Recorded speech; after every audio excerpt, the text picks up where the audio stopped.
अच्छा सुनो, सब्सक्राइब करते वक्त ना घंटी बजा देना ताकि जब मैं ऑनलाइन आऊँ तो तुम्हारे फोन की भी नमस्कार दोस्तों, आप सभी का स्वागत है हमारे YouTube चैनल पर। तो दोस्तों आज हम बात करेंगे डीएलएड बीटीसी द्वितीय सेमेस्टर। तो दोस्तों इस वीडियो में डिस्कस करने वाले आज हम लोग प्रारंभिक शिक्षा के नवीन प्रयास। तो दोस्तों ये हमारी वीडियो सीरीज आज पार्ट 2 है। और दोस्तों इस वीडियो में हम लोग अति लघु उत्तरीय प्रश्नों को कवर करेंगे और पेपर की दृष्टि से जितने भी महत्वपूर्ण प्रश्नों के सबको हम देखेंगे। तो दोस्तों हमने जैसा पार्ट 1 में आपके बहुविकल्पी प्रश्नों को देखा था, पार्ट 2 में आज आप लोग अति लघु उत्तरीय देखेंगे और पार्ट 3 में दोस्तों हमारे लघु उत्तरीय प्रश्न देखे जाएंगे। तो बस हम लोग 3 वीडियो दोस्तों कवर करेंगे। 3 वीडियोस में आपका पूरा सिलेबस कंप्लीट होगा। और आपको जैसा बताते दोस्तों, ये जो आपका पेपर आता है ये आपका 50 नंबर का आता है, जिसमें से दोस्तों आपके 15 नंबर के बहुविकल्पीय प्रश्न, 15 नंबर के अति लघु उत्तरीय प्रश्न और 20 नंबर के लघु उत्तरीय प्रश्न पूछे जाते हैं।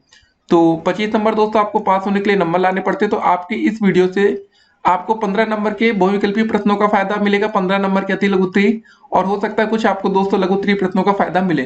तो आप इस वीडियो को शुरू से लेकर अंत तक देखिएगा, एक भी प्रश्न आपको छोड़ना नहीं है। नोट्स बनाना तो आप बना सकते हैं। और अगर अभी तक आप लोग हमारे यूट्यूब चैनल पर नए हो तो चैनल को पहले सब्सक्राइब कर लीजिए, जिससे आने वाली वीडियो की हर एक नोटिफिकेशन आपको सबसे पहले मिले। और इस वीडियो को अधिक से अधिक अपने दोस्तों के साथ व्हाट्सएप ग्रुप में शेयर भी कर दीजिएगा। तो चलिए दोस्तों वीडियो को शुरू करते हैं। तो दोस्तों चलिए शुरू करते हैं आज के अति लघु उत्तरीय प्रश्नों को। तो पहला प्रश्न क्या रहा हमारा कि राष्ट्रीय पाठ्यचर्या की रूपरेखा 2005 नामक दस्तावेज तैयार करने के लिए जो संचालन समिति गठित की गई थी, उसके अध्यक्ष कौन थे? तो इसका दोस्तों जो आंसर होगा हमारा प्रोफेसर यशपाल। ठीक है, दूसरा क्वेश्चन दोस्तों हमारा क्या रहा, ऑपरेशन ब्लैक बोर्ड योजना कब लागू की गई थी? तो दोस्तों ये योजना आपका 1987-1988 में लागू की गई। अगला क्वेश्चन क्या है, ऑपरेशन ब्लैक बोर्ड योजना का उद्देश्य क्या था? तो देखिए ऑपरेशन ब्लैक बोर्ड योजना का उद्देश्य प्राथमिक विद्यालयों में पाठ्य सामग्री तथा शिक्षण उपकरण जैसी न्यूनतम आवश्यकताओं सुविधाओं की व्यवस्था को सुनिश्चित करना है। फिर हमारा अगला प्रश्न क्या रहा, सेवारत अध्यापकों का विस्तृत अभिविन्यास कार्यक्रम या पी मोस्ट का उद्देश्य क्या था? तो राष्ट्रीय शिक्षा नीति 1986 की मूल संस्तुतियों में से अवगत कराना इस कार्यक्रम का उद्देश्य था। एसओपीटी का कार्यक्रम का दोस्तों आपको पूरा नाम बताना है। तो एसओपीटी कार्यक्रम का पूरा नाम होता है प्राथमिक अध्यापकों का विशेष अनुस्थापन कार्यक्रम है। एसओपीटी किस स्तर के अध्यापकों हेतु संचालित की गई थी? तो दोस्तों ये जो संचालित किया गया था ये प्राथमिक विद्यालय के अध्यापकों हेतु किया गया था। फिर हमारा अगला प्रश्न क्या रहा, बेसिक शिक्षा परियोजना कब से प्रभावी थी? तो ये दोस्तों आपकी 5 अक्टूबर 1993 से प्रभावी थी। फिर हमारा अगला प्रश्न क्या रहा कि बेसिक शिक्षा परियोजना के कितने अंग हैं? तो बेसिक शिक्षा परियोजना के कुल दोस्तों आपके 3 अंग हैं। पहला दोस्तों संस्थागत क्षमता में वृद्धि, दूसरा गुणवत्ता में सुधार तथा पूर्णता, तीसरा दोस्तों आपका बेसिक शिक्षा तक पहुंच सुनिश्चित करना। फिर दोस्तों हम बात करेंगे, अगला क्वेश्चन देखेंगे कि नई शिक्षक प्रशिक्षण संस्थाओं को विकसित करने का दायित्व किसे सौंपा गया? यह दायित्व दोस्तों प्रत्येक जिले की जिला शिक्षा एवं प्रशिक्षण संस्थाओं डाइट पर है। ठीक है, आपके दोस्तों डाइट कॉलेज में बच्चे होते हैं उन पर होता है ये, मतलब वहाँ के टीचर्स पर दोस्तों के अच्छे बच्चों को तैयार करना। फिर अगला क्वेश्चन हमारा क्या रहा, डीपीईपी का पूरा नाम क्या है? जिला प्राथमिक शिक्षा कार्यक्रम। अगला क्वेश्चन, जिला प्राथमिक शिक्षा कार्यक्रम कब प्रारंभ हुआ था? तो जिला प्राथमिक शिक्षा कार्यक्रम दोस्तों 1994 में प्रारंभ हुआ। वर्ष 1997 में डीपीईपी द्वितीय के अंतर्गत उत्तर प्रदेश के कितने जिले चुने गए थे? तो दोस्तों आपके इसमें कुल 22 जिले चुने गए। स्कूल रेडीनेस कार्यक्रम का क्या अर्थ होता है? देखिए दोस्तों इसे विद्यालय शिक्षा की तैयारी कहते हैं। इसका पूरा दूसरा नाम मतलब दोस्तों होता है आपका विद्यालयोन्मुख कार्यक्रम है। ठीक है ना, इसको क्या बोलते हैं हम लोग पहले समझ जाइए। विद्यालय शिक्षा की तैयारी कहते हैं और इसका दूसरा नाम भी याद रखिएगा। फिर विद्यालयोन्मुखी कार्यक्रम का क्या तात्पर्य है? तो विद्यालयोन्मुख कार्यक्रम का अर्थ है विद्यालय की ओर उन्मुख करने वाला कार्यक्रम, अर्थात वह कार्यक्रम जिसके द्वारा बच्चे विद्यालय के प्रति आकर्षित हो। फिर अगला क्वेश्चन, विद्यालयोन्मुखी कार्यक्रम की संकल्पना क्या है? इसको आपको बताना है। इस कार्यक्रम के अंतर्गत कक्षा 1 के प्रारंभिक 6 सप्ताह से 2 माह की अवधि तक उन बच्चों को पूर्व प्राथमिक शिक्षा के अनुभव दिए जाते हैं और उन्हें विद्यालय के लिए तैयार किया जाता है। इसलिए इस कार्यक्रम को स्कूल रेडीनेस कार्यक्रम भी कहते हैं। ठीक है ना, याद रखिए रेडीनेस। संपूर्ण साक्षरता अभियान के अंतर्गत सर्वप्रथम साक्षर होने वाला राज्य कौन सा है? तो इसका आंसर होगा दोस्तों हमारा केरल। संपूर्ण साक्षरता अभियान के संचालन के लिए कौन कौन से अभिकरण उत्तरदायी हैं? देखिए जिला शिक्षा समितियां, स्वैच्छिक संगठन तथा अन्य अभिकरण जैसे विश्वविद्यालय अनुदान आयोग, श्रमिक विद्यापीठ एवं नेहरू युवा केंद्र आदि भी महत्वपूर्ण भूमिका निभाते हैं। अगला क्वेश्चन क्या है, सर्व शिक्षा अभियान उत्तर प्रदेश के सभी जनपदों में कब से संचालित किया जा रहा है? तो दोस्तों ये आपका वर्ष 2002 से संचालित किया जा रहा है। फिर सर्व शिक्षा अभियान को वित्तीय सहायता कहाँ से प्राप्त होती है और उनकी सहभागिता का प्रतिशत क्या है। देखिए, इस अभियान को केंद्र सरकार तथा उत्तर प्रदेश सरकार संयुक्त रूप से चलाती है। भारत सरकार 65% तथा राज्य सरकार 35% सहभागिता इसमें देती है। फिर दोस्तों बारी आती है आपकी दोस्तों NPEGEL। ये दोस्तों क्या होता है, मतलब national programme of education for girls at elementary level क्या है। देखिए, इस कार्यक्रम के अंतर्गत बालिका शिक्षा व्यवस्था को अधिक सुदृढ़ करने का प्रयास किया जा रहा है। उनकी उपस्थिति, ठहराव व प्राथमिक शिक्षा की पूर्णता सुनिश्चित कराई जाती है। फिर दोस्तों वही क्वेश्चन, NPEGEL का क्षेत्र आपको बताना है। तो इसमें देखिए, महिला साक्षरता के शैक्षिक दृष्टि से पिछड़े विकासखंड 10% से कम साक्षरता वाले विकासखंड तथा चयनित शहरी मलिक बस्तियां, ठीक है ना, मलिन बस्तियां दोस्तों होता है। फिर अगला क्वेश्चन क्या है कि स्कूल चलो अभियान किन स्तरों पर आयोजित किया गया।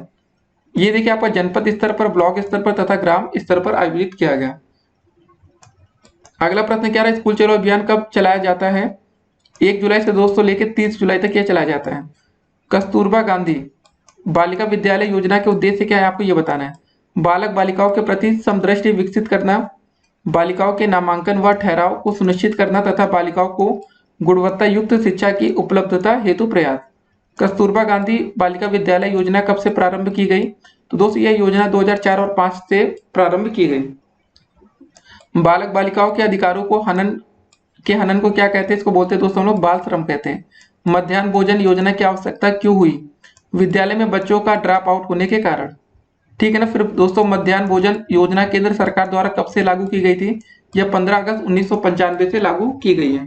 फिर अगला क्वेश्चन, बालक अधिकार कब और किसके द्वारा निर्धारित किया गया।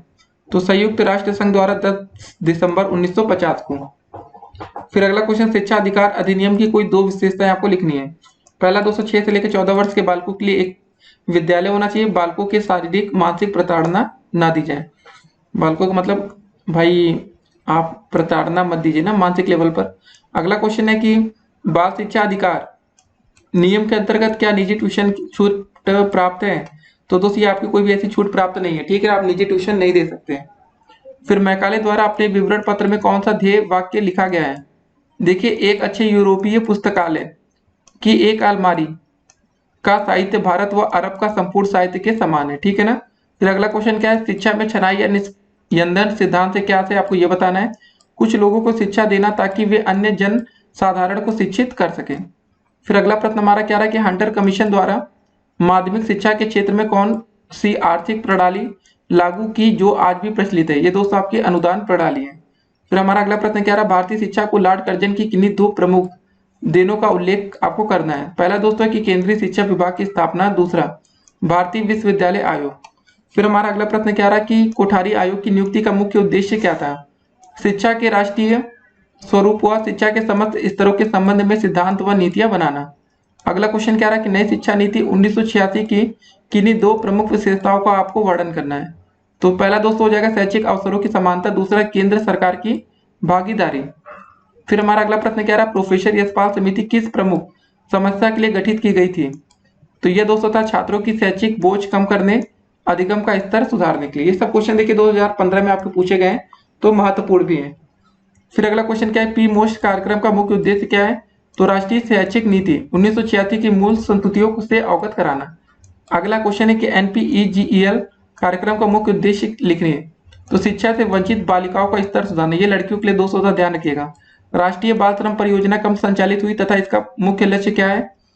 9वीं पंचवर्षीय योजना 1997 से 2002 में लक्ष्य बाल श्रमिकों का पुनर्वास व बाल श्रम की समस्या को दूर करना।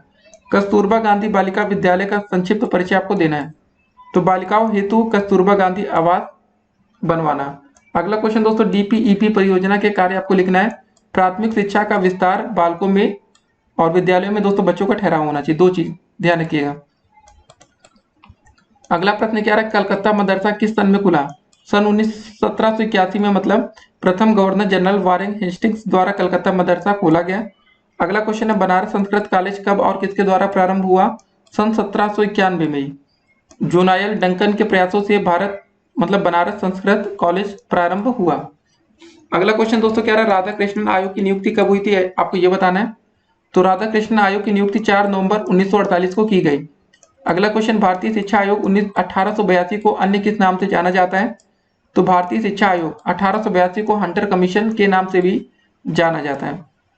लॉर्ड कर्जन भारत कब आए थे, आपको ये बताना। तो लॉर्ड कर्जन जनवरी 1889 ईस्वी में भारत के गवर्नर जनरल होकर भारत आए थे। भारतीय विश्वविद्यालय आयोग की नियुक्ति कब हुई थी? तो सन 1902 में भारतीय विश्वविद्यालय आयोग की नियुक्ति हुई। फिर भारतीय विश्वविद्यालय अधिनियम का पारित हुआ था सन 1904 ईस्वी में। कर्जन की सरकार ने भारतीयों की परवाह न करते हुए भी भारतीय विश्वविद्यालय अधिनियम पारित कर दिया। अगला क्वेश्चन क्या रहा कि भारतीय विश्वविद्यालय अधिनियम के अनुसार विश्वविद्यालय का कार्य क्षेत्र कैसा हो गया है? विश्वविद्यालयों का कार्य क्षेत्र अधिक व्यापक कर दिया गया, क्योंकि वे अब परीक्षा लेने के साथ शिक्षण कार्य भी कर सकते थे। अगला क्वेश्चन क्या रहा है कि संयुक्त राष्ट्रीय शिक्षा नीति में शिक्षक तथा शिक्षक प्रशिक्षण पर क्या विचार व्यक्त किए? शिक्षक ही समाज के सामाजिक एवं सांस्कृतिक स्वरूप को प्रदर्शित करता है, अतः उसकी नियुक्ति, वेतन, सेवा शर्तों, उन्नति की सुविधाओं आदि से संबंधित नीतियां निर्धारित की गई हैं। शिक्षक प्रशिक्षण को और अधिक प्रभावशाली बनाने के लिए सेवाकालीन शिक्षा पर विशेष बल दिया गया है। अगला प्रश्न क्या है हमारा, राष्ट्रीय शिक्षा नीति 1992 से क्या तात्पर्य है? तो राष्ट्रीय शिक्षा नीति से तात्पर्य वह नीति से जो कि किसी राष्ट्र विशेष में शिक्षा के आधार, मापदंडों एवं शैक्षिक गतिविधियों के सफल एवं दीर्घकालिक परिणाम परक उत्थान को स्थापित करती है। अगला क्वेश्चन, राष्ट्रीय शिक्षा नीति 1992 में व्यवसायीकरण को उचित माना है या नहीं? देखिए, शिक्षा का व्यवसायीकरण करना एवं इस संदर्भ में माध्यमिक शिक्षा स्तर के पाठ्यक्रम में व्यवसायीकरण पर विशेष बल देना माना गया है। वैज्ञानिक तथा प्राविधिक परिवर्तन के विषय में राष्ट्रीय शिक्षा नीति 1992 ने क्या कहा है? आधुनिक युग में विभिन्न वैज्ञानिक एवं प्राविधिक परिवर्तन के संदर्भ में जनशक्ति को जागृत करना एवं उनके उपयोग के लिए शिक्षा के विभिन्न स्तरों पर छात्रों को उनकी जानकारी प्रदान करना है। अगला क्वेश्चन क्या रहा, जनार्दन रेड्डी समिति ने नवोदय विद्यालय के संबंध में क्या कहा है? नवोदय विद्यालय योजना जारी रखी जाए एवं प्रत्येक जनपद में एक नवोदय विद्यालय की स्थापना की जाए। अगला क्वेश्चन क्या है कि विद्यालयों की गुणवत्ता के संबंध में जनार्दन रेड्डी समिति ने क्या कहा है? समस्त विद्यालयों की गुणवत्ता को प्रत्येक स्तर पर सुधारना चाहिए एवं विद्यालय स्तरों पर फैली विषमताओं को दूर करने की आवश्यकता है। फिर अगला क्वेश्चन, आंगनबाड़ी कार्यक्रम के विषय में जनार्दन रेड्डी समिति ने क्या कहा? देखिए, आंगनबाड़ी कार्यक्रम को और अधिक मजबूत बनाया जाए, बच्चों की देखभाल एवं परिवार कल्याण, पोषण व स्वास्थ्य को बेहतर बनाने के उपाय खोजे जाए।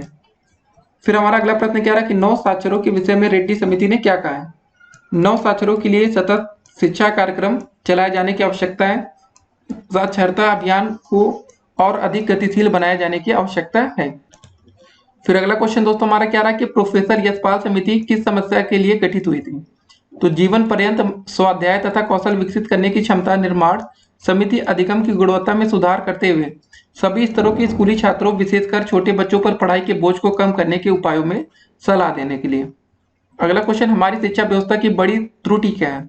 हमारी शिक्षा व्यवस्था में एक बड़ी त्रुटि यह है कि अधिक पढ़ाई कराई जाती है परंतु बच्चे बहुत कम सीखते या समझते हैं। अगला क्वेश्चन, जिस बोझ को हम अध्ययन करना चाहते हैं वह क्या है?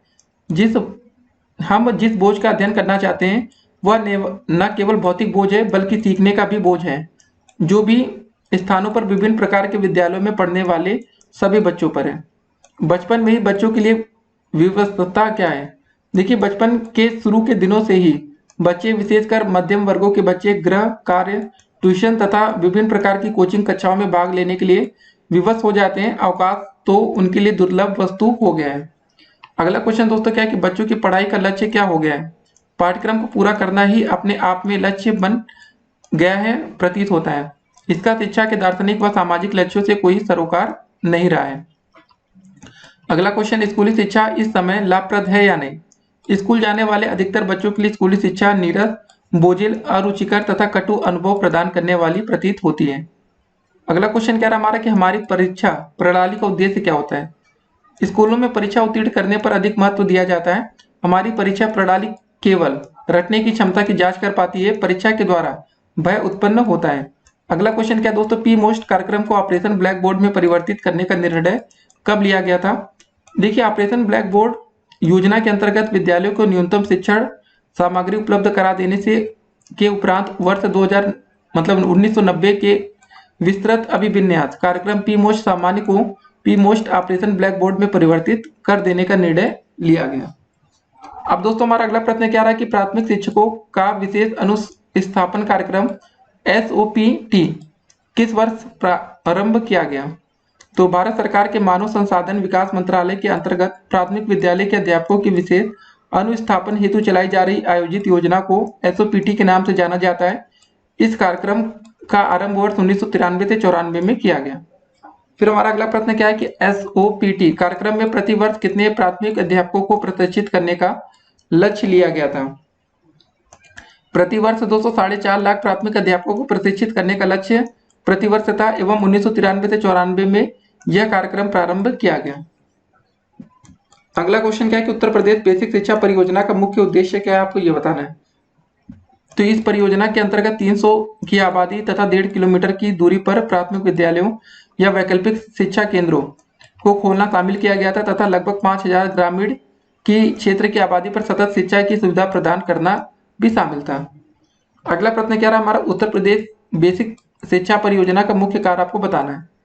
इसके अंतर्गत राज्य, जनपद तथा स्थानीय स्तर पर विभिन्न इकाइयों के माध्यम से पूरे राज्य के 6 से लेकर 14 व के 100% बच्चों का नामांकन करना तथा विद्यालय सुविधाओं का नियोजन एवं प्रबंध करना शामिल है। अगला क्वेश्चन दोस्तों, DPEP परियोजना के 2 कार्य आपको बताने हैं। इसके 2 कार्य देखते हैं। पहला दोस्तों आता है भौतिक एवं अकादमिक क्षेत्रों में क्षमता संवर्धन करना, प्राथमिक शिक्षा का विस्तार करना। दूसरा, विद्यालयों में बच्चों का ठहराव बढ़ाना तथा उनके हास्य अवरोध में कमी लाना है। फिर अगला प्रश्न क्या रहा है, DPEP परियोजना के उद्देश्य आपको बताना है, ठीक है ना।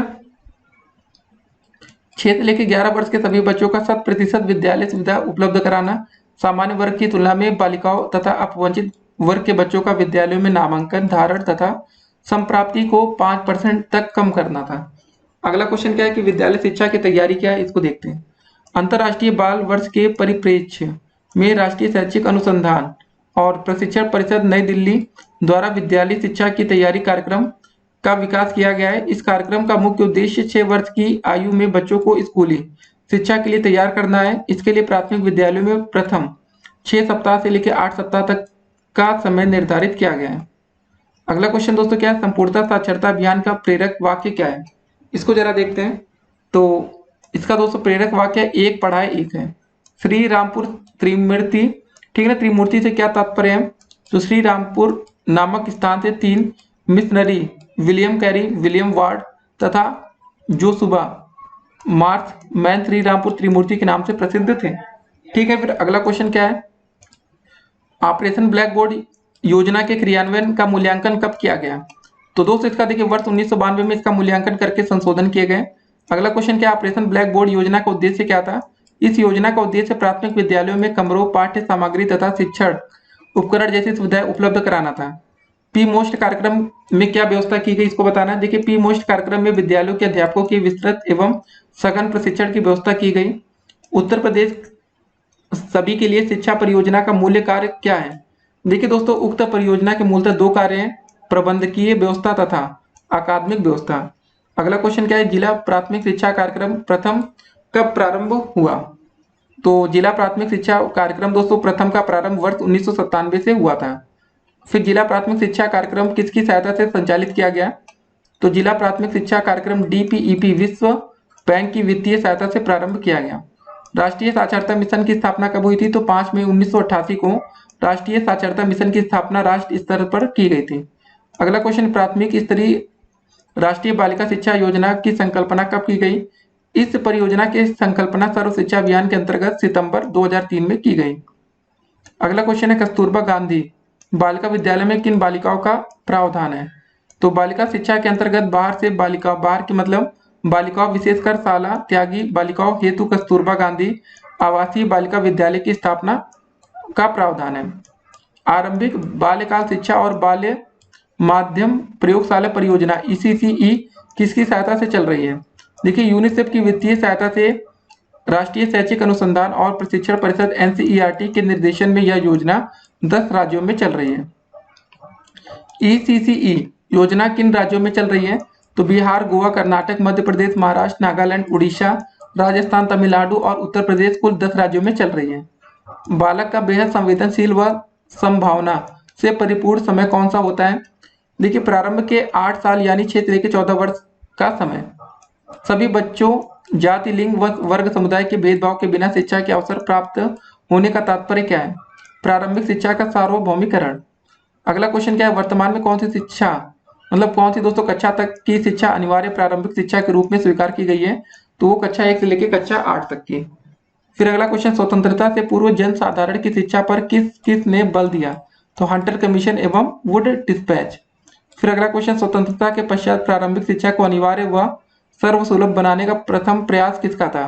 तो 1893 में बड़ौदा नरेश सियाजी राव गायकवाड़ का था। ठीक है दोस्तों, किसका था? गायकवाड़ का। अगला क्वेश्चन है, क्या बड़ौदा नरेश सियाजी राव गायकवाड़ के बाद किसका प्रयास था? तो 1910 में गोखले के अनिवार्य शिक्षा का प्रस्ताव केंद्रीय मंत्रिमंडल में प्रेषित किया गया था। अगला क्वेश्चन, संविधान में अनुच्छेद 45 में निःशुल्क व अनिवार्य शिक्षा का लक्ष्य किस वर्ष रखा गया था? तो दोस्तों ये आपका रखा गया था 1950 में। अगला क्वेश्चन दोस्तों हमारा क्या रहा कि प्रारंभिक शिक्षा को अनिवार्य व सर्वसजन मतलब सर्वजन सुलभ बनाने का उद्देश्य क्या है? देखिए, सभी बच्चों का नामांकन, सभी बच्चों का विद्यालय में ठहराव तथा गुणवत्तापूर्ण शिक्षा प्रदान करना। अगला क्वेश्चन, राष्ट्रीय शिक्षा नीति 1986 तथा एक्शन प्लान 1992 में किस बात पर जोर दिया गया है? तो समाज के सभी वर्ग के बच्चों के लिए प्राथमिक शिक्षा की सुविधा सुलभ कराने तथा शिक्षा के सार्वभौमिकरण हेतु संपूर्ण राष्ट्र में प्राथमिक शिक्षा के स्तर में एकरूपता लाने पर बल दिया गया है। अगला क्वेश्चन, उत्तर प्रदेश बेसिक शिक्षा अधिनियम कब लागू हुआ था? यह अधिनियम 25 जुलाई 1972 से प्रभावी माना गया है। फिर इस अधिनियम के अनुसार उत्तर प्रदेश बेसिक शिक्षा परिषद का गठन कब हुआ था? उत्तर प्रदेश बेसिक शिक्षा परिषद का गठन 25 जुलाई 1972 से प्रभावी माना गया है। अगला क्वेश्चन क्या रहा हमारा कि सुप्रीम कोर्ट के आदेश से पका हुआ भोजन उपलब्ध कब से कराया गया? 1 सितंबर 2004 से पका हुआ भोजन उपलब्ध कराया गया है। जिला प्राथमिक शिक्षा कार्यक्रम के प्रमुख पक्ष क्या है? भवन तथा शैक्षिक संस्था से को मतलब सुदृढ़ करना, गुणवत्ता को सुनिश्चित करना, प्राथमिक शिक्षा तक पहुंच का विस्तार होना। अगला क्वेश्चन क्या है? हमारी संसद ने 86वें संशोधन मतलब 86वें संविधान संशोधन अधिनियम द्वारा अनुच्छेद 45 को क्या रूप दिया? अनुच्छेद 45 की विषय वस्तु को विस्तृत रूप से देकर प्राथमिक शिक्षा को अनुच्छेद 21 के तहत मूल अधिकार बना दिया। अगला क्वेश्चन क्या दोस्तों, अनुच्छेद 51 का में क्या प्रावधान है? अनुच्छेद 51 का के अनुसार माता पिता का यह कर्तव्य है कि वे अपने बच्चों के लिए शिक्षा का अवसर प्रदान करें। शिक्षा का अधिकार अधिनियम कब से लागू हुआ? 1 अप्रैल 2010 से। निःशुल्क और अनिवार्य शिक्षा का अधिकार अधिनियम जम्मू कश्मीर को छोड़कर पूरे भारतवर्ष में लागू कर दिया गया। अब तो दोस्तों हो सकता है कि आपके जम्मू कश्मीर में भी होगा, क्योंकि आपको पता है ना, अब सब कुछ धारा 370 हट चुका है। फिर अगला क्वेश्चन क्या है दोस्तों हमारा कि शिक्षा प्रणाली बाल केंद्रित होने से क्या तात्पर्य है? देखिए, इस प्रणाली में गुरु का स्थान आधिकारिक न होकर मार्गदर्शक का हो जाता है। राष्ट्रीय पाठ्यचर्या की रूपरेखा 2005 किस आधार पर बनी? 1993 में दोस्तों बनी शिक्षा बिना बोझ के रिपोर्ट के आधार पर पाठ्यचर्या की समीक्षा के उपरांत यह रूपरेखा बनी। अगला क्वेश्चन क्या हमारा, राष्ट्रीय अध्यापक शिक्षा परिषद की स्थापना कब हुई थी? तो इसकी स्थापना 1995 में हुई। राष्ट्रीय अध्यापक शिक्षा परिषद का मुख्यालय कहाँ पर है? तो दोस्तों इसका जो मुख्यालय हमारा नई दिल्ली में है। फिर दोस्तों देखिए, ITI 2009 अधिनियम में शिक्षक अपने दायित्व एवं भूमिका को सही ढंग से पूर्ण कर सके, इसके लिए क्या व्यवस्था की गई? तो जनगणना, आपदा राहत कार्य, चुनाव के अतिरिक्त उन्हें किसी गैर शैक्षिक कार्य में नहीं लगाया जाएगा। ठीक है ना। फिर शांति के लिए शिक्षा पर किस दस्तावेज में बल दिया गया है? राष्ट्रीय पाठ्यचर्या की रूपरेखा NCF 2005 में इस पर विशेष बल दिया गया है। राष्ट्रीय पाठ्यचर्या की रूपरेखा के प्रथम अध्याय का क्या नाम है? तो दोस्तों इसके प्रथम अध्याय का नाम परिप्रेक्ष्य है। राष्ट्रीय पाठ्यचर्या की रूपरेखा के द्वितीय अध्याय का नाम दोस्तों बताना है, तो इसके द्वितीय अध्याय का नाम सीखना और ज्ञान है। इसके दोस्तों तृतीय अध्याय का नाम पूछा गया, मतलब राष्ट्रीय पाठ्यचर्या की रूपरेखा के तृतीय अध्याय का नाम बताइए। तो इसके तृतीय अध्याय का नाम दोस्तों पाठ्यचर्या क्षेत्र, स्कूल की अवस्थाएं और आकलन है। फिर राष्ट्रीय पाठ्यचर्या की रूपरेखा के चतुर्थ अध्याय का नाम आपको बताना है, तो इसके चतुर्थ अध्याय का नाम विद्यालय एवं कक्षा का वातावरण है। और दोस्तों फिर इसके पंचम अध्याय का नाम पूछा गया है, तो इसके पंचम अध्याय का नाम व्यवस्थागत सुधार है। फिर हमारा अगला क्वेश्चन आता है NCERT का पूरा नाम लिखिए। तो देखिए, राष्ट्रीय शैक्षिक अनुसंधान एवं प्रशिक्षण परिषद। फिर दोस्तों NCERT की स्थापना कब हुई थी? तो 1 सितंबर 1961 में NCERT की स्थापना हुई है। अगला क्वेश्चन आता है कि NCERT का हमें पूरा नाम क्या है और यह किस प्रकार की शिक्षा पर नियंत्रित करती है? तो दोस्तों देखिए, इस संस्था का नाम राष्ट्रीय अध्यापक शिक्षा परिषद है। यह अध्यापक शिक्षा के मानकों तथा मानदंडों का निर्धारण, मान्यता एवं शिक्षक शिक्षा पद्धति को सुदृढ़ बनाने का कार्य करती है। उत्तर प्रदेश राज्य शिक्षा संस्थान किस नगर में है? तो दोस्तों यह संस्थान आपका इलाहाबाद या प्रयागराज में है। उत्तर प्रदेश में आप प्रयागराज ही लिखिएगा। उत्तर प्रदेश में शैक्षिक परामर्श एवं मार्गदर्शन कौन प्रदान करता है? तो राज्य शैक्षिक अनुसंधान एवं प्रशिक्षण परिषद उत्तर प्रदेश लखनऊ प्रदान करता है। उत्तर प्रदेश में बीटीसी की परीक्षाएं आयोजित करने का दायित्व किसका है? तो दोस्तों आपको पता होगा पीएनपी या परीक्षा नियामक प्राधिकारी उत्तर प्रदेश इलाहाबाद। ठीक ना, आप लोग हमेशा सुनते होंगे पीएनपी। अगला प्रश्न दोस्तों हमारा क्या रहा है कि राज्य हिंदी संस्थान कहाँ पर है? तो ये दोस्तों आपके वाराणसी में स्थित। फिर अगला क्वेश्चन क्या रहा है कि बेसिक शिक्षा परिषद का संबंध किस कक्षा तक की शिक्षा से है? तो दोस्तों ये 8वीं कक्षा तक की शिक्षा से है। जिला शिक्षा एवं प्रशिक्षण संस्थान डाइट की स्थापना कब हुई थी? तो राष्ट्रीय शिक्षा नीति 1986 के अनुसार अक्टूबर 1987 में इसकी स्थापना हुई। प्रधानाध्यापक के शैक्षिक दायित्व कौन से हैं? इसका देखिए अध्यापन हो गया, मूल्यांकन, विद्यालय का प्रबंधन। प्रधानाध्यापक के प्रशासनिक दायित्व आपको लिखना है। विद्यालय का प्रशासन, शिक्षकों का कार्य विभाजन तथा वेतन संबंधी कार्य हो गया। अगला क्वेश्चन, विद्यालय प्रबंध समिति का गठन किस अधिनियम के अंतर्गत किया गया है? निःशुल्क तथा अनिवार्य बाल शिक्षा अधिनियम 2009 की धारा 21 के अंतर्गत। फिर अगला क्वेश्चन क्या रहा दोस्तों हमारा, विद्यालय प्रबंध समिति के कुल कितने सदस्य होंगे तथा इनमें माता पिता या संरक्षक कितने होंगे? विद्यालय प्रबंध समिति के 15 सदस्य होंगे, जिनमें दोस्तों 11 सदस्य बालकों के माता पिता अथवा संरक्षक होंगे, किंतु आधे सदस्य महिलाएं होंगी। ठीक है दोस्तों, अब देखते हैं आज का अगला प्रश्न। तो दोस्तों अगला क्वेश्चन क्या रहा हमारा कि विद्यालय अनुश्रवण से क्या तात्पर्य है, आपको ये बताना है। देखिए, शैक्षिक उन्नयन हेतु किसी भी सुधार कार्यक्रम हेतु आयोजित बैठक, पर्यवेक्षण, निरीक्षण, दिए गए सुझाव एवं सलाह आदि अनुश्रवण के अंतर्गत आते हैं। फिर अगला क्वेश्चन, विद्यालय विकास योजना क्या, इसको जरा देखते हैं। तो विद्यालय विकास योजना वर्तमान स्थिति के सापेक्ष विद्यालय की कार्य प्रणाली में सुधार लाने की एक योजना है। फिर अगला क्वेश्चन, मीना मंच का गठन क्यों किया गया है? देखिए, उत्तर प्रदेश राज्य परियोजना परिषद द्वारा प्रदेश में बालिका शिक्षा को बढ़ावा देने के लिए प्रत्येक जनपद में उच्च प्राथमिक स्तर पर मीना मंच का गठन किया गया है। इसका गठन दोस्तों देखिए NPEGEL मतलब national programme of education for girls at elementary level के अंतर्गत हुआ है।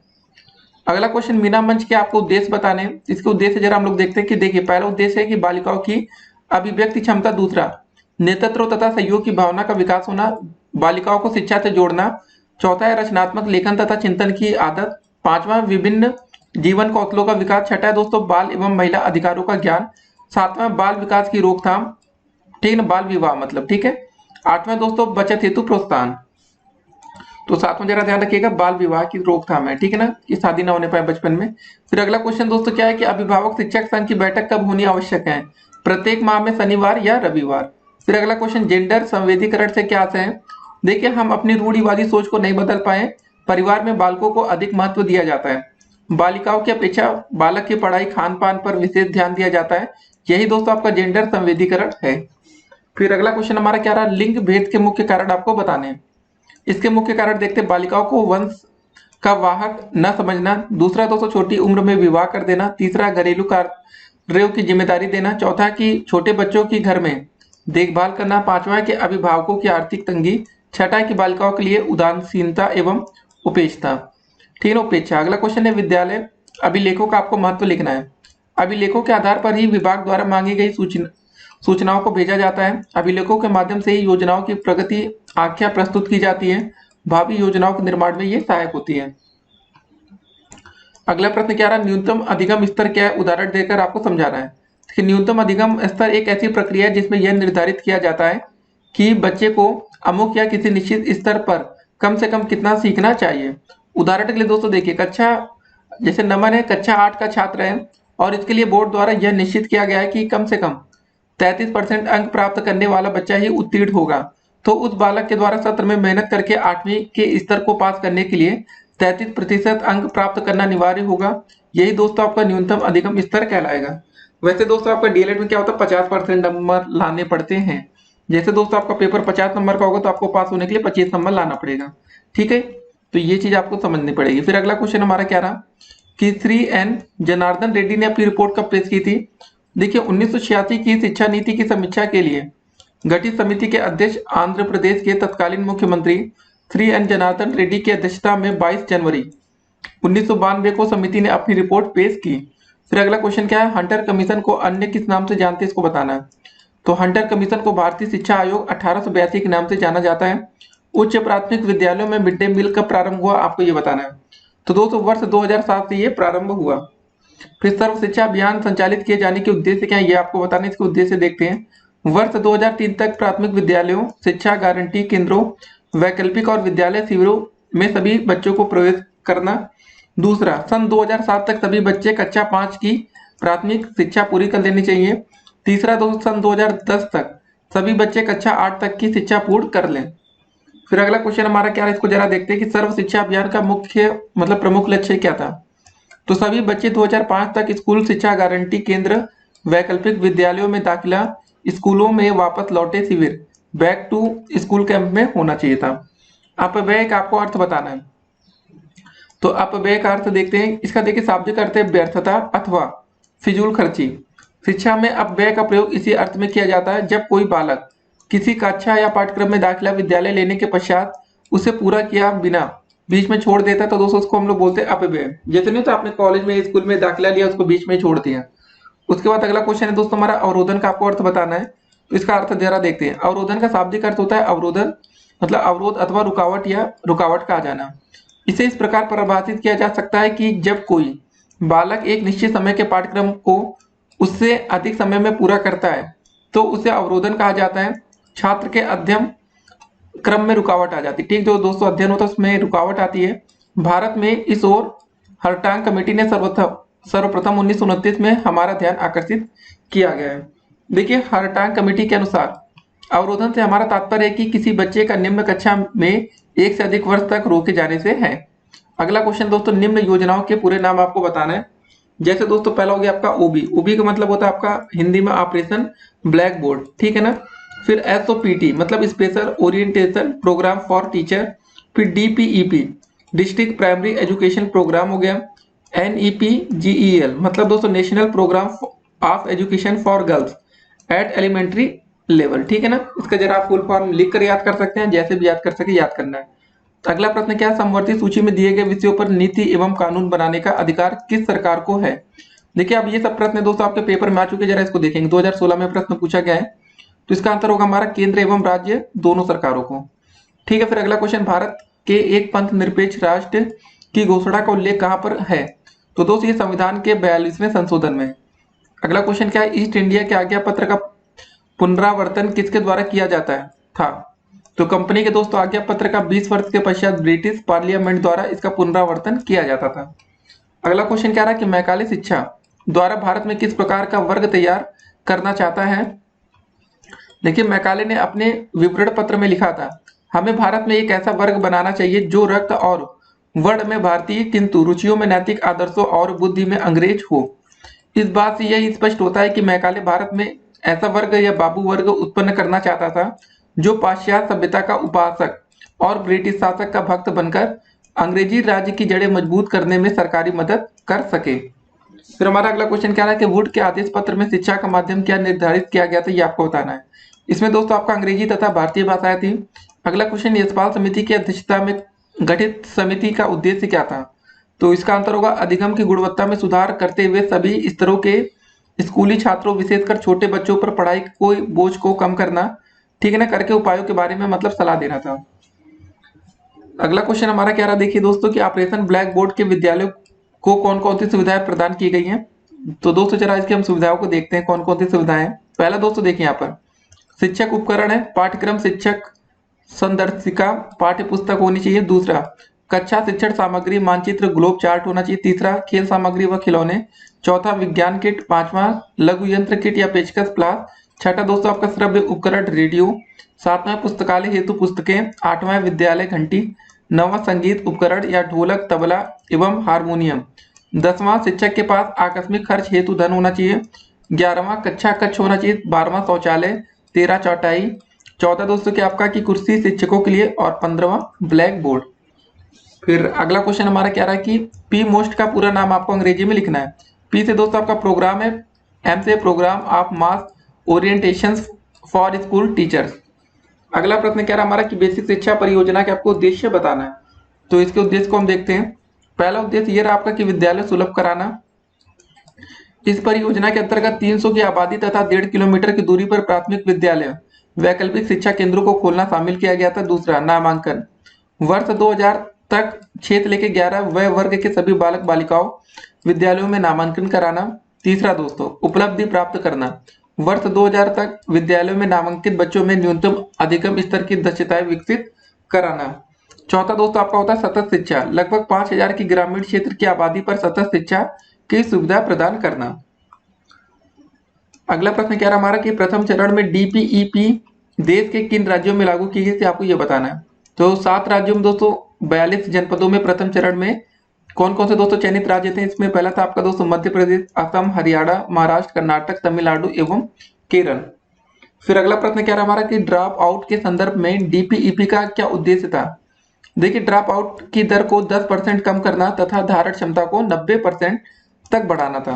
अब डीपीईपी दोस्तों अभी हमने यहाँ पर देखा था, आप लोग शायद कंफ्यूज हो रहे हो। तो डीपीईपी दोस्तों हमारा ये था, जरा देख लीजिए फिर से, डिस्ट्रिक्ट प्राइमरी एजुकेशन प्रोग्राम, ठीक है ना, ये था हमारा डीपीईपी। फिर हमारा अगला प्रश्न क्या रहा कि ईसीसीई शब्द संक्षेप का अंग्रेजी में आपको पूरा नाम लिखना है। तो क्या हो जाएगा, early childhood care and education. फिर अगला क्वेश्चन क्या रहा, प्रथम चरण में मध्याह्न भोजन योजना प्रदेश के कितने जनपदों एवं कितने विकास खंडों में लागू की गई।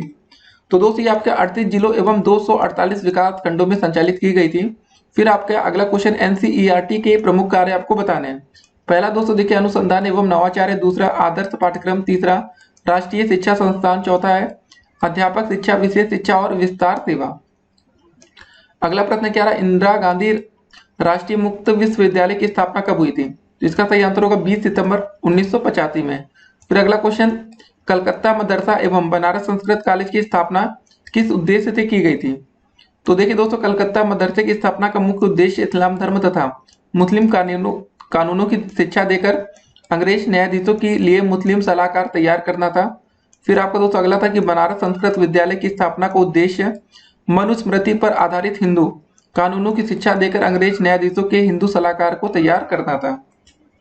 फिर हमारा अगला क्वेश्चन क्या आता है कि मैकाले की शिक्षा नीति दोषपूर्ण होने के बावजूद इसका तत्कालीन भारतीय शिक्षा प्रणाली पर क्या दूरगामी प्रभाव पड़ा, आपको ये बताना है। देखिए, भारतीय शिक्षा के इतिहास में मैकाले का क्या योगदान रहा, इस विषय में विद्वानों में आपके मतभेद हैं। कुछ विद्वान मैकाले को भारतीय शिक्षा के इतिहास में मार्ग प्रदर्शक मानकर चलते हैं। दूसरे विद्वान के अनुसार मैकाले को भारत को दास्ता की जंजीर में जकड़ने के लिए उत्तरदायी माना जाता है। तो देखिए जरा, दादा भाई नेहरूजी ने मैकाले की प्रशंसा करते हुए कहा था कि मैकाले भारत की उन्नति करना चाहता था, उसके इरादे नेक थे। उसने हमारी संस्कृति पर जो आरोप लगाए उनको हमें उदारता पूर्वक भूल जाना चाहिए, उसके ज्ञानता के लिए हमें उसे क्षमा करना चाहिए। मैकाले के विषय में निम्नलिखित बातें ध्यान देने योग्य हैं। अब कौन कौन सी बातें जरा इसको हम लोग देखते हैं। मैकाले को भारतीय शिक्षा का अग्रदूत माना जा सकता है। वह पहला अंग्रेज विद्वान था जिसके विचारों से प्रभावित होकर एक ऐसी सरकारी नीति निर्धारित हुई जिससे प्राच्य पाश्चात्य विवाद समाप्त हो गया और आधुनिक अंग्रेज शिक्षा की नींव पड़ गई। दूसरा दोस्तों, मैकाले के विवरण पत्र से भारत के लिए पाश्चात्य ज्ञान विज्ञान का द्वार खुल गया, क्योंकि अंग्रेजी भाषा को माध्यम के रूप में स्वीकृत किए जाने पर पाश्चात्य वैज्ञानिक ज्ञान भारतीयों के लिए सुलभ हो गया।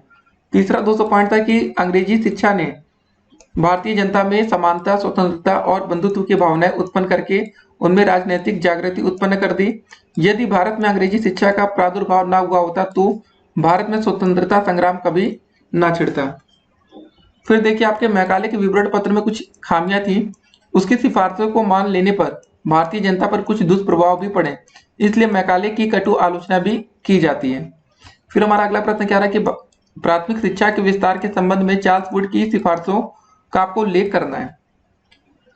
तो वुड के घोषणा पत्र में सिफारिश की गई कि सरकार प्राथमिक शिक्षा पर अधिक धन व्यय कर प्रत्येक जिले में स्कूलों की स्थापना करे, देसी विद्यालय का सुधार करे और मेधावी और निर्धन छात्रों के लिए छात्रवृत्तियों की व्यवस्था की जाए ताकि उनको निम्न स्तर से उच्च स्तर तक शिक्षा प्राप्त करने में सुविधा मिले। फिर हमारा अगला प्रश्न क्या रहा कि प्राथमिक शिक्षा के संदर्भ में अपव्यय एवं अवरोधन का आपको अर्थ स्पष्ट करना है। अपव्यय से हमारा तात्पर्य प्राथमिक शिक्षा पूरी किए बिना ही प्राथमिक शिक्षा के किसी स्तर में विद्यालय को छोड़ देना। और दोस्तों देखिए, टांग कमेटी के अनुसार अवरोध से हमारा तात्पर्य है कि बच्चों का एक कक्षा में 1 वर्ष से अधिक समय के लिए रुकना। भारत में एक बड़ी मात्रा में एक छोटे छोटे अबोध बालक एक ही कक्षा में एक से अधिक वर्ष के लिए रुक जाते हैं। दोस्तों देखिए अपव्यय का मतलब अभी हमने यहाँ पर देखा भी था, आपको अलग से हमने क्वेश्चन बताया था, जरा इसको जरा हम लोग देखते हैं। तो अभी हमने यहाँ पर दोस्तों अपव्यय को समझा था कि अपव्यय का जो शाब्दिक अर्थ होता है हमारा व्यर्थता अथवा फिजूल खर्ची भी है। ठीक है ना दोस्तों, इसको जरा आप ध्यान रखिएगा। अब अगला क्वेश्चन हम लोग देखेंगे यहाँ पर। ठीक है कि अगला क्वेश्चन हमारा क्या रहा है कि पी मोस्ट कार्यक्रम का आपको पूरा नाम लिखना है। अभी दोस्तों हमने देखा था सेवारत अध्यापकों का विस्तृत अभिविन्यास कार्यक्रम या programme of mass orientation for school teacher. फिर दोस्तों आपका अगला क्वेश्चन आता है SOPT किस स्तर के अध्यापकों हेतु संचालित की गई। तो SOPT कार्यक्रम का आरंभ वर्ष 1993 से 94 से किया गया। सेवारत शिक्षकों के प्रशिक्षण के लिए NCERT को इसका उत्तरदायित्व सौंपा गया है। फिर हमारा अगला प्रश्न क्या रहा, उत्तर प्रदेश बेसिक शिक्षा परियोजना मूलतः किन किन कार्यों से संबंधित है, इसको संक्षेप में आपको लिखना है। तो इसके अंतर्गत राज्य जनपद तथा स्थानीय स्तर पर विभिन्न इकाइयों के माध्यम से पूरे राज्य के 6 से 14 वय के 100% बच्चों का नामांकन करना तथा विद्यालय सुविधाओं का नियोजन एवं प्रबंधन करना शामिल है। अगला क्वेश्चन पूर्व माध्यमिक मतलब पूर्व प्राथमिक शिक्षा परियोजना के अंतर्गत शिक्षकों के सर्वांगीण विकास हेतु कौन कौन सी योजनाएं चलाई जा रही हैं, आपको ये बताना है। तो इसका उत्तर होगा इस स्तर के शिक्षकों को पढ़ना लिखना और गिनती ही केवल न सिखाकर उनके सर्वांगीण विकास हेतु खेल कहानी गीत तथा अन्य रोचक क्रियाओं का आयोजन किया जाता है। फिर हमारा अगला प्रश्न क्या रहा कि सर्व शिक्षा अभियान के सफल क्रियान्वयन हेतु सरकार द्वारा कौन कौन सी योजनाएं चलाई जा रही हैं। तो दोस्तों इसका उत्तर क्या हो जाएगा, सर्व शिक्षा अभियान संचालित किए जाने के अग्रवत उद्देश्य हैं। तो कुछ उद्देश्यों को दोस्तों हम देखते हैं कि सन 2003 तक प्राथमिक विद्यालयों शिक्षा गारंटी केंद्रों वैकल्पिक और विद्यालय शिविरों में सभी बच्चों को प्रवेश कराना था। सन 2007 तक सभी बच्चे कक्षा 5 तक की प्राथमिक शिक्षा पूरी कर लेनी चाहिए। सन 2010 तक सभी बच्चे कक्षा 8 तक की शिक्षा पूर्ण कर लें। चौथा दोस्तों जीवन के लिए शिक्षा पर बल देते हुए संतोषप्रद गुणात्मक शिक्षा, ठीक ना, प्रारंभिक शिक्षा पर मतलब ध्यान केंद्रित करना था। पांचवा 2010 तक विद्यालयों में शिक्षार्थियों की सार्वभौमिक नियमित उपस्थिति सुनिश्चित करना। फिर हमारा अगला क्वेश्चन क्या है, जरा इसको देखते हैं कि कस्तूरबा गांधी आवासीय बालिका विद्यालयों की मॉनिटरिंग का क्या प्रावधान है, आपको दोस्तों ये बताना है। ठीक है ना, तो विद्यालय की नियमित मॉनिटरिंग जनपद स्तर पर डाइट प्राचार्य की अध्यक्षता में गठित जिला शिक्षा समिति द्वारा की जाती है। फिर हमारा अगला प्रश्न क्या रहा, देखिए हर एक प्रश्न आपके देखिए पेपर में पूछा गया। देखिए 2016 दोबारा पेपर हुआ था तो ये क्वेश्चन आए थे। फिर भारत में निःशुल्क तथा अनिवार्य शिक्षा की उन्नति के मार्ग में मुख्य कठिनाई क्या है, इसको आपको बताना है। देखिए निःशुल्क तथा अनिवार्य शिक्षा में निम्नलिखित कठिनाइयां हैं। पहला दोस्तों देखते हैं शासन की कमजोरी नीति, दूसरा राजनीतिक कठिनाइयां, तीसरा प्रारंभिक स्कूलों के प्रबंध तंत्र में एक रूपीय नीति का अभाव, चौथा है दोस्तों ग्रामीण व शहरी क्षेत्रों में विकास की विभिन्नता, पांचवा शिक्षकों का अभाव, छठा अपव्यय व अवरोधन, सातवां आंकड़ों की भिन्नता, आठवां भौगोलिक कठिनाइयां शिक्षण का निम्न स्तर और 10वां दोस्तों दोषपूर्ण कार्यक्रम है। ठीक है ना, पाठ्यक्रम। अगला क्वेश्चन क्या रहा हमारा कि जिला प्राथमिक शिक्षा कार्यक्रम की रणनीतियों के विषय में आपको संक्षेप में लिखना है। तो इस कार्यक्रम की रणनीतियां निम्नलिखित है। देखिए पहला दोस्तों बालिका शिक्षा को विशेष महत्व, विद्यालय की प्रभावकारिता बढ़ाने पर बल, तीसरा वैकल्पिक शिक्षा का सुदृढ़ीकरण, चौथा दोस्तों सामुदायिक सहयोग तथा समानता पर बल, पांचवा अध्यापक दक्षता में वृद्धि।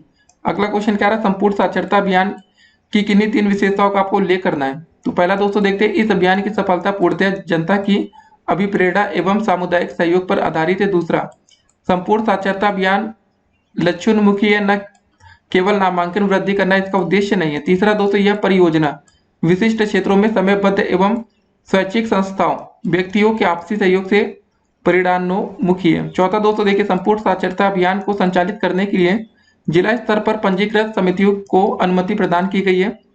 पांचवा दोस्तों देखिए इस कार्यक्रम में बाह्य लक्ष्यों को सम्मिलित नहीं किया जाता है, अपितु लक्ष्यों को सम्मिलित किया जाता है कि लक्ष्यों की पूर्ति स्थानीय स्तर पर सर्वे कराकर संपन्न की जाती है। अगला क्वेश्चन दोस्तों हमारा क्या रहा है कि न्यूनतम अधिकतम स्तर से आप क्या समझते हैं, आपको ये बताना है। तो इसको जरा देखते हैं हम लोग। न्यूनतम अधिकतम स्तर 3 शब्दों के योग से बना है जिसका अर्थ होता है पहला न्यूनतम, फिर अधिकतम, फिर स्तर को जरा देखते हैं। न्यूनतम शब्द का अभिप्राय कौशलता के उस अंश से जो किसी निश्चित कक्षा के विद्यार्थियों द्वारा निश्चित समय में अर्जित किया जाता है। अधिगम मतलब अधिगम शब्द का अर्थ होता है सीखना, अर्थात बालक के व्यवहार में ऐसे परिवर्तन जिससे वह स्वयं को समाज में समायोजित कर सके। तीसरा स्तर, स्तर शब्द का अभिप्राय उस स्थिति से जिसमें निश्चित समय में उपलब्धि प्राप्त करना है। तो न्यूनतम स्तर अधिगम स्तर की परिभाषा दोस्तों कैसे बनेगी इसको जरा देखते हैं। न्यूनतम अधिगम स्तर एक ऐसी प्रक्रिया है जिसमें यह निर्धारित किया जाता है कि बच्चे को अमुक या किसी निश्चित स्तर पर कम से कम कितना सीखना चाहिए। फिर हमारा अगला प्रश्न क्या रहा कि महिला समाख्या कार्यक्रम क्या है, इसको जरा आपको बताना है। इसको जरा हम लोग देखते हैं। राष्ट्रीय शिक्षा नीति के अनुरूप महिला समाख्या योजना ग्रामीण क्षेत्रों में खासकर सामाजिक आर्थिक रूप से पिछड़े समूह की महिलाओं की शिक्षा तथा उनके सशक्तिकरण के लिए 1989 में शुरू की गई।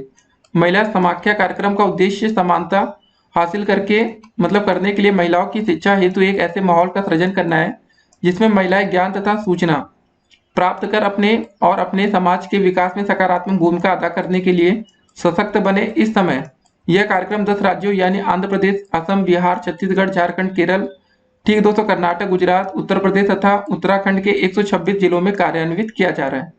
अगला क्वेश्चन दोस्तों हमारा, ऑपरेशन ब्लैक बोर्ड योजना को लागू किए जाने का उद्देश्य क्या है, आपको ये बताना है। राष्ट्रीय शिक्षा नीति 1986 में प्राथमिक शिक्षा को आवश्यक मानते हुए हास्य एवं अवरोध की समस्या को कम करने हेतु, ठीक है ना, इसके उद्देश्य से दोस्तों शैक्षिक वातावरण को पर्याप्त सन्मुख बनाने एवं शिक्षा में गुणात्मक सुधार लाने पर विशेष बल दिया गया है। विद्यालयों के अनाकर्षक वातावरण, अरुचिकर पाठ्यक्रम, अपर्याप्त भवनों, पाठ्य सामग्री एवं खेल सामग्री आदि में सुधार लाने की दृष्टि से राज्य सरकार एवं शिक्षा विभाग द्वारा अनेक प्रयास किए जा रहे हैं। इसी उद्देश्य से राष्ट्रीय शिक्षा नीति 1986 की कार्य योजना में ऑपरेशन ब्लैक बोर्ड अभियान चलाने की संकल्पना की गई है। अब इसका जरा दोस्तों हम उद्देश्य भी देख लेते हैं। इसके उद्देश्य क्या है हमारे। इस योजना का उद्देश्य प्राथमिक स्कूलों में पाठ्य सामग्री तथा शिक्षण उपकरण जैसी न्यूनतम आवश्यक सुविधाओं की व्यवस्था सुनिश्चित करना है। ओबीबी के अंतर्गत न्यूनतम सुविधाएं प्रदान की गई हैं। पहला दोस्तों पॉइंट आता है कि 2 बड़े पक्के कमरे जिसमें सामने बरामदा हो। दूसरा, कम से कम 2 अध्यापकों की नियुक्ति जिसमें एक महिला हो। तीसरा, खिलौने, श्यामपट्ट, नक्शे, पुस्तकालय के लिए पुस्तकों तथा शिक्षण अधिगम सामग्री हो। फिर अगला प्रश्न क्या रहा कि शिक्षा में अपव्यय एवं अवरोधन से आपका क्या समझते हैं, आपको ये बताना है। अपव्यय देखेंगे दोस्तों, अपव्यय से हमारा तात्पर्य प्राथमिक शिक्षा पूरी किए बिना ही प्राथमिक शिक्षा के किसी स्तर से विद्यालय छोड़ देना है। इस प्रकार अपव्यय उम्र, श्रम, शक्ति, प्रयास तथा अभिभावकों के धन की क्षति होती है जो बालक के प्राथमिक शिक्षा के पूर्ण न करने के कारण होती है। अवरोधन का दोस्तों देखते हैं, बच्चों का एक ही कक्षा में 1 वर्ष से अधिक समय के लिए रुक जाना, मतलब भारत में एक बड़ी मात्रा में छोटे छोटे अबोध बालक एक ही कक्षा में 1 से अधिक वर्ष के लिए रुक जाते हैं। तो दोस्तों जैसे आपके डीएलएड में मान लेते सेमेस्टर बैक लग जाती है, आपको दोबारा पढ़ना पड़े, वो आपका अवरोधन होगा। और अपव्यय में ये समझ लीजिए अगर आपने डीएलएड को बीच में छोड़ दिया तो आपके पैसों की खर्च होगी बस। अगला क्वेश्चन दोस्तों, हंसा मेहता समिति 1962 के प्रमुख सुझाव क्या है, ये आपको बताना है। देखिए इनका सुझाव था कि लड़के लड़कियों की शिक्षा समान होनी चाहिए, अर्थात लिंग के आधार पर किसी प्रकार का भेदभाव नहीं करना चाहिए। दूसरा क्वेश्चन अगला, जिला प्राथमिक शिक्षा कार्यक्रम डीपीईपी के 2 अधिकार आपको बताने हैं। तो दोस्तों इसके मुख्य कार्य मतलब हम लोग देखते हैं, 3 मुख्य कार्य। पहला दोस्तों भौतिक एवं अकादमिक क्षेत्रों में क्षमता संवर्धन करना। दूसरा प्राथमिक शिक्षा का विस्तार करना। तीसरा विद्यालयों में बच्चों का ठहराव बढ़ाना तथा उनके हास्य अवरोध लाना। इसके दोस्तों उद्देश्य को हम जरा देखते हैं। 6 से लेकर 11 वर्ष के सभी बच्चों को 100% विद्यालय सुविधा उपलब्ध कराना। दूसरा, सामान्य वर्ग की तुलना में बालिकाओं तथा अपवंचित वर्ग के बच्चों का विद्यालयों में नामांकन धारण तथा संप्राप्ति को 5% से कम करना। ठीक है, इतना आपको कम करना था। बेस लाइन सर्वे को आधार मानते हुए गणित तथा भाषा की संप्राप्ति स्तर में 25% तथा अन्य विषयों में 40% तक वृद्धि करना। फिर हमारा अगला प्रश्न क्या रहा कि आरंभ में बेसिक शिक्षा परियोजना बीईपी के अंतर्गत किन जनपदों का चयन किया गया था। ये प्रारंभ की बात है। देखिए यह योजना प्रारंभ में 10 जनपदों में चलाई गई थी दोस्तों, जिसमें आपका इलाहाबाद था जिसका नाम प्रयागराज, इटावा, बांदा, सीतापुर, सहारनपुर, पौड़ी, वाराणसी, गोरखपुर, नैनीताल तथा अलीगढ़। अगला क्वेश्चन क्या रहा हमारा कि अभिनव बालिका शिक्षा परियोजना के आपको 2 उद्देश्य यहाँ पर आपको बताने हैं। तो पहला उद्देश्य दोस्तों नामांकन में वृद्धि करना, दूसरा बालिकाओं को आर्थिक सबलता प्रदान करना। फिर अगला क्वेश्चन, राज्य शैक्षिक अनुसंधान एवं प्रशिक्षण परिषद के किन्हीं 2 कार्यों को आपको बताना है। ठीक है ना, तो राज्य शैक्षिक अनुसंधान एवं प्रशिक्षण परिषद दोस्तों इसका फुल फॉर्म याद रखिएगा, मतलब शॉर्ट फॉर्म बोलते हैं इसको SCERT। नाम तो बहुत सुना होगा, जैसे NCERT होता है वैसे आपका SCERT होता है। इसका हिंदी में नाम पूरा याद रखिएगा।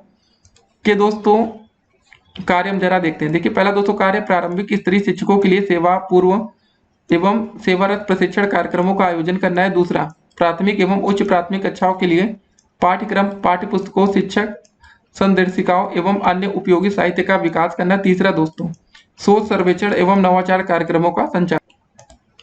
अब अगला क्वेश्चन हम लोग देखेंगे यहाँ पर क्या रहा कि राष्ट्रीय शिक्षक शिक्षा परिषद या दोस्तों एनसीटीई की स्थापना कब की गई थी? 17 अगस्त 1995 को राष्ट्रीय अध्यापक शिक्षा परिषद की स्थापना हुई थी। फिर दोस्तों ब्रिज कोर्स से आप क्या समझते हैं? ब्रिज कोर्स कुछ चीजें दोस्तों आपको ये बाद में पता चलेगा। तो ब्रिज कोर्स दोस्तों पहले इसका हम लोग आज से समझते हैं। ब्रिज कोर्स से तात्पर्य है कि ऐसा कोर्स जो शिक्षा से वंचित या ड्रॉप आउट बच्चों को या ऐसे बालकों को जो किसी वजह से शिक्षा से जुड़ नहीं पाए, उन्हें शिक्षा से जोड़ने के लिए दोस्तों ब्रिज कोर्स कराया जाए। देखिए दोस्तों, अभी जो आपका सुपर टेट का आपका पेपर होता था, स्टार्टिंग में हम आपको बता दें, उसमें बीएड के छात्रों को ब्रिज कोर्स मानता है। जैसे दोस्तों प्राइमरी में अगर टीचर बनना चाहते हैं बीएड के छात्र, तो वहां पर ब्रिज कोर्स इनको कराया जाता है। फिर अगला क्वेश्चन दोस्तों हमारा क्या रहा कि स्कूल रेडीनेस कार्यक्रम की विशेषताएं आपको बतानी है। इसको जरा हम लोग देखते हैं। यह कार्यक्रम उन लोगों के लिए बनाया गया है जो कक्षा में, ठीक है ना, कक्षा 1 में मतलब सीधे प्रवेश करते हैं। कक्षा 1 के पहले पूर्व प्राथमिक शिक्षा का उन्हें किसी भी प्रकार का अनुभव प्राप्त नहीं होता। तो बालकों को प्रारंभिक 6 सप्ताह से 2 माह तक की अवधि तक दोस्तों बालकों को पूर्व प्राथमिक शिक्षा के अनुभव प्रदान किए जाते हैं और उन्हें विद्यालय के लिए तैयार किया जाता है। अगला क्वेश्चन दोस्तों हमारा क्या रहा कि मैकाले के निस्यंदन सिद्धांत से आप क्या समझते हैं, आपको ये बताना है। तो निस्यंदन सिद्धांत, इस सिद्धांत के अंतर्गत शिक्षा की व्यवस्था केवल उच्च वर्ग के व्यक्तियों के लिए की जाए, जहां से दोस्तों वह स्वतः ही धीरे धीरे छनकर निम्न वर्ग तक पहुंच जाएगी। छनाई से तात्पर्य है कि किसी द्रव का छन छनकर जैसे नीचे जाने से। शिक्षा के क्षेत्र में निस्यंदन या छनाई से तात्पर्य समाज के उच्च वर्ग की दी गई शिक्षा का कालांतर में निम्न वर्ग तक पहुंचने से है। फिर हमारा अगला प्रश्न क्या रहा कि प्राथमिक शिक्षा के संबंध में वुड डिस्पैच की प्रमुख संस्तुतियां क्या है, आपको ये बताना है। तो जरा दोस्तों इसकी देखते हैं प्रमुख संस्तुतियां। इस घोषणा पत्र द्वारा प्रथम बार यह अनुभव किया गया कि भारतीयों की शिक्षा का दायित्व सरकार पर है। दूसरा दोस्तों है कि शिक्षा में छनाई के सिद्धांत को अस्वीकार कर दिया गया और जन शिक्षा के प्रसार पर बल दिया गया। तीसरा दोस्तों बिंदु था शिक्षा प्राप्ति के लिए निर्धन छात्रों को छात्रवृत्तियां देने की सिफारिश की गई। फिर अगला क्वेश्चन दोस्तों हमारा जिला शिक्षा एवं प्रशिक्षण संस्थान की स्थापना किस शिक्षा आयोग की संस्तुति पर हुई, आपको बताना है। तो दोस्तों ये देखिए आपका डाइट कॉलेज जैसे ना, तो डाइट की स्थापना कब हुई? राष्ट्रीय शिक्षा नीति 1986 के द्वारा निर्धारित रणनीति के अंतर्गत अक्टूबर 1987 में प्रत्येक जिला स्तर पर जिला शिक्षा एवं प्रशिक्षण संस्थानों के स्थापना का कार्यक्रम प्रारंभ हुआ। अगला क्वेश्चन, संविधान के अनुच्छेद 21A के भाग 3 के अंतर्गत मूल अधिकार में क्या निहित है, आपको ये बताना है। तो दोस्तों आपका अनुच्छेद 26A ठीक है के भाग 3 के अंतर्गत मूल अधिकार में निम्न बात निहित है। राज्य को 6 से लेकर 14 वर्ष ठीक है तक के सभी बच्चों को निःशुल्क तथा अनिवार्य शिक्षा उपलब्ध करानी होगी। अगला क्वेश्चन दोस्तों क्या, बाल शिक्षा अधिकार नियम के अंतर्गत क्या निजी ट्यूशन की छूट प्राप्त है? तो दोस्तों इसका आंसर होगा नहीं, निजी ट्यूशन की छूट प्राप्त नहीं है। फिर कलकत्ता मदरसा की स्थापना कब और किसने की थी? तो कलकत्ता मदरसा की स्थापना सन 1781 में प्रथम गवर्नर जनरल वारेन हेस्टिंग्स ने की थी। अगला क्वेश्चन, मिशन स्कूलों की 4 विशेषताएं आपको लिखनी है। तो पहला दोस्तों विशेषता है कक्षा शिक्षण प्रणाली प्रारंभ करने का श्रेय इन्हीं को जाता है। दूसरा क्या है, आधुनिक शिक्षण विधियों का प्रयोग किया जाता है। तीसरा, प्राथमिक स्कूलों में शिक्षा का माध्यम भारतीय भाषाएं थी। चौथा दोस्तों, इन स्कूलों में ईसाई धर्म की शिक्षा अनिवार्य रूप से दी जाती थी। फिर अगला क्वेश्चन दोस्तों क्या रहा हमारा कि शिक्षा में छनाई सिद्धांत से क्या से आपको ये बताना है। शिक्षा के क्षेत्र में निस्यंदन या छनाई से तात्पर्य समाज के उच्च वर्ग को दी गई शिक्षा को कालांतर में निम्न वर्ग तक पहुंचने से या पहुंचाने से। अगला क्वेश्चन दोस्तों क्या है हमारा, लॉर्ड कर्जन की शैक्षिक नीतियों में शिमला शिक्षा सम्मेलन 1901 आपको बताना है। ठीक है, तो लॉर्ड कर्जन की शैक्षिक नीतियां क्या थी? शिमला शिक्षा सम्मेलन 1901। सन 1901 में लॉर्ड कर्जन से शिमला में एक गुप्त शिक्षा सम्मेलन बुलाया। इस सम्मेलन का प्रमुख उद्देश्य भारतीय शिक्षा का पुनर्गठन और सुधार करना था। इस सम्मेलन में 150 प्रस्ताव पारित किए गए जो कि मतलब जो शिक्षा नीति संबंधी सरकारी प्रस्ताव और कर्जन की शिक्षा नीति के आधार पर बने। इस नीति के अंतर्गत भारतीय विश्वविद्यालय आयोग को नियुक्ति किया गया। इसके पश्चात तदुपरांत 11 मार्च 1904 को लॉर्ड कर्जन ने अपनी शिक्षा नीति को एक सरकारी प्रस्ताव के रूप में प्रकाशित किया। अगला क्वेश्चन क्या रहा कि राष्ट्रीय शिक्षा नीति 1992 में राष्ट्रीय शिक्षा व्यवस्था के विषय में क्या कहा गया, ये आपको बताना है। संपूर्ण भारत में शैक्षिक संरचना एक समान होनी चाहिए। यह शैक्षिक संरचना 10+2+3 के आधार पर होनी चाहिए और इसे सभी राज्य अपने अपने यहाँ लागू कर दें। शिक्षा की राष्ट्रीय प्रणाली राष्ट्रीय पाठ्यक्रम संरचना पर आधारित होनी चाहिए। फिर हमारा दोस्तों अगला क्वेश्चन क्या रहा है, शिक्षा बिना बोझ के नामक शीर्षक किसकी रिपोर्ट में प्रस्तुत की गई है, स्पष्ट आपको करना है। दोस्तों ये आपकी यशपाल समिति की रिपोर्ट में प्रस्तुत की गई थी। फिर आपका एनसीएफ टीई 2009 क्या है? शिक्षक शिक्षा हेतु राष्ट्रीय पाठ्यचर्या की रूपरेखा 2009 एनसीएफ टीई 2009 शिक्षा, ठीक है ना, जो आपके शिक्षक शिक्षा हेतु एक नवीन दस्तावेज है। इसका प्रमुख उद्देश्य योग्य पेशेवर और मानवीय स्कूलों से युक्त शिक्षकों को तैयार करना है। फिर दोस्तों हमारा अगला प्रश्न क्या रहा है कि ऑपरेशन ब्लैक बोर्ड योजना के अंतर्गत प्रत्येक विद्यालयों को दी जाने वाली किन्हीं 4 वस्तुओं के आपको नाम लिखना है। तो पहला दोस्तों आपको वही हो गया शिक्षक उपकरण, पाठ्यक्रम शिक्षक संदर्शिका पाठ्य पुस्तक हो गया, कक्षा शिक्षण सामग्री जैसे मानवीय ग्लोब चार्ट हो गया, तीसरा खेल सामग्री व खिलौने, चौथा विज्ञान किट। अगला प्रश्न हमारा पी मोस्ट क्या, आपको ये बताना। देखिए यह सेवारत अध्यापकों का विस्तृत अभिविन्यास कार्यक्रम है। इसका उद्देश्य राष्ट्रीय शिक्षा नीति 1986 की मूल संस्तुतियों से अवगत कराना है। एसओपीटी का पूरा नाम आपको लिखना है। तो एसओपीटी का पूरा नाम होता है प्राथमिक शिक्षकों का विशेष अनुस्थापन कार्यक्रम। फिर दोस्तों अगला क्वेश्चन है कि एनपीई जीवीएफएल प्राथमिक स्तरीय राष्ट्रीय बालिका शिक्षा योजना क्या है, आपको ये बताना है। सर्व शिक्षा अभियान के अंतर्गत यह एक ऐसा कार्यक्रम है जिसका उद्देश्य कक्षा 1 से लेकर 8 तक की बालिकाओं को शिक्षा के सार्वभौमिकरण के लिए अतिरिक्त सुविधाएं प्रदान करना है। ठीक है, फिर हमारा अगला प्रश्न क्या रहा कि जिला प्राथमिक शिक्षा कार्यक्रम या डीपीईपी किस बैंक की वित्तीय सहायता से संचालित किया गया? तो दोस्तों इसका आंसर होगा हमारा विश्व बैंक। अगला क्वेश्चन क्या रहा, राष्ट्रीय बाल श्रम परियोजना का उद्देश्य क्या है? इस परियोजना का मुख्य उद्देश्य बाल श्रमिकों का पुनर्वास तथा बाल श्रम समस्या का पूर्ण रूप से उन्मूलन करना है। तो दोस्तों यही वीडियो हमारी यहीं पर समाप्त होती है। तो इस वीडियो सीरीज के आप पार्ट 1 जरूर देखिएगा जिसमें हमने आपको बहुविकल्पीय प्रश्नों को बताया, और पार्ट 3 में दोस्तों आपको लघु उत्तरीय प्रश्न मिलेंगे। ठीक है, अगर अभी तक आप लोग हमारे YouTube चैनल पर नए हो तो पहले चैनल को सब्सक्राइब कर लीजिए, जिससे आने वाली वीडियो की हर एक नोटिफिकेशन आपको सबसे पहले मिलेगी, और इस वीडियो को अधिक से अधिक अपने दोस्तों के साथ व्हाट्सएप ग्रुप में आपको शेयर भी कर देना है। ठीक है ना, तो दोस्तों जल्दी से आप जाइए पार्ट 1 देख लीजिए बहुविकल्पीय प्रश्न, पार्ट 3 में लघु उत्तरीय देख लीजिएगा, फिर आप पेपर के लिए तैयार होंगे। और उसके बाद दोस्तों आपको एक मॉडल पेपर दिया जाएगा, मॉडल पेपर को देखने के बाद फिर आप पेपर के लिए पूरी तरीके से तैयार। फिर मिलते हैं अगली वीडियो में, तब तक के लिए स्टे कनेक्टेड।